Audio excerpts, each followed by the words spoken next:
I'm Ethan Meyer, and I'll be talking about the different parts of the engine that I went ahead and disassembled. Now this right here is the engine case, which houses internal parts with inside of it, which would be here, with a tough metal. Now those internal parts would have to be the camshaft, the piston, and connecting rod cap, and the crankshaft. So the next engine piece that I shall be talking about is the crankshaft, which situates within the internal part of the engine here. If it will go in. There. This part also goes on here. Situates there. Now, what this does is the motion of this part within this piece right here, which is connected by the connecting rod cap to the piston. What this shall do is this will make the motion of the crankshaft moving around within the internal organs of the engine as such will be moving the piston connected to this part up and down like so. Now the next piece I'll be talking about is this one, which is the engine head, which shall situate atop the engine like so.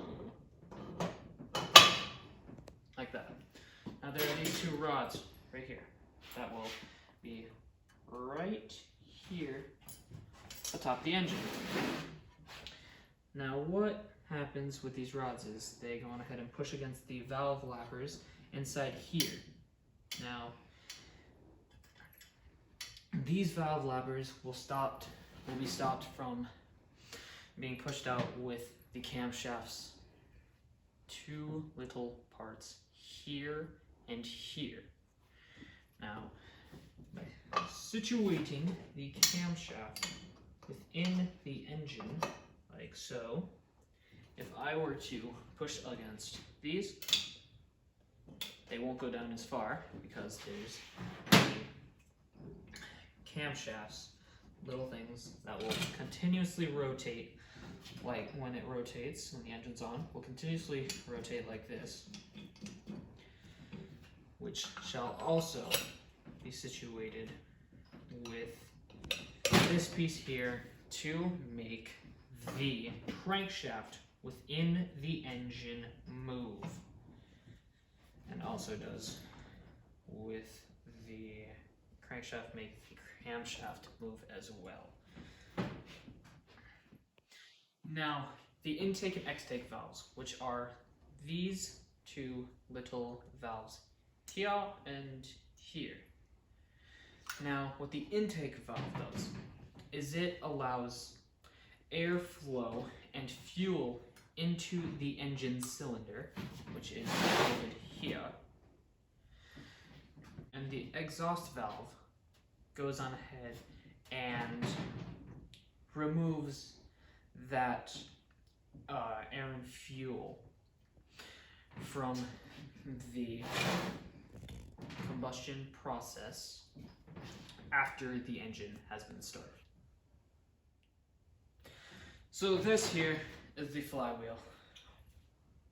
This provides balance for the crankshaft within here, which would be situated, I believe, here.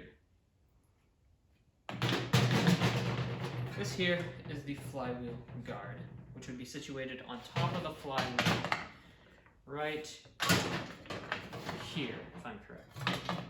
Now, this piece here would also be situated atop this part with these tiny little bolts here would be placed on each of these places and would be situated like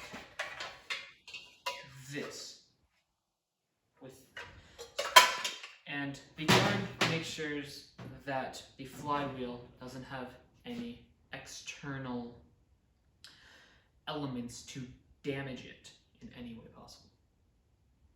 And the last part I shall be talking about would have to be this part here, the air filter, which is situated on the side of the engine. Now, this part here would collect dust that would happen to be going within the engine. And thank you for listening to my presentation. That's all.